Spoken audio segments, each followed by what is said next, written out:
Okay guys, ipapakita ko naman sa inyo ngayon kung paano ka mag-purchase ng code using GCash o kaya PayMaya. Yes, bali first, syempre kailangan mo kumonek sa Wi-Fi.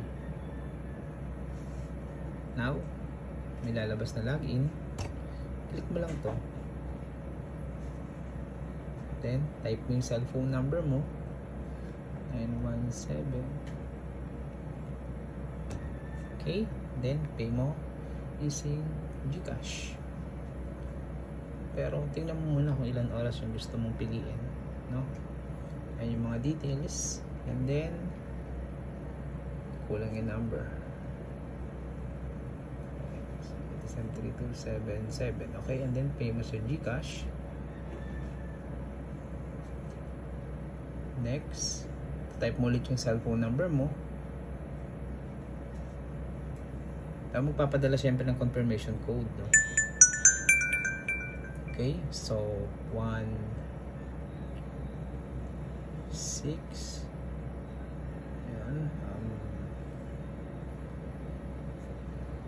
133653. Next, syempre yung password mo, no? Papakita yan.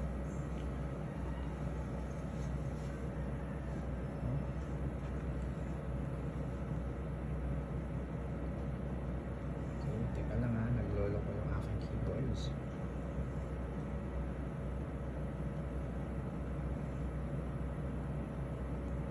Okay, ayan.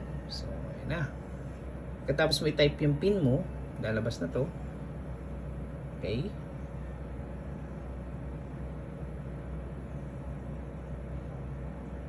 Proceed. Then, lalabas yung code. Press mo yung copy. Copy mo siya, and then balik ka ulit doon sa login niya. Ito,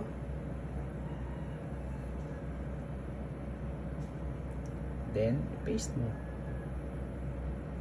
siya, paste,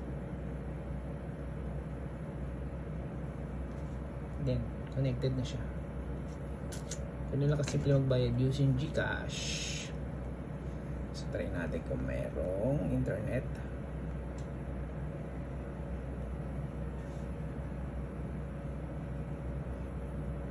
Ano siya internet? Okay guys, maraming salamat.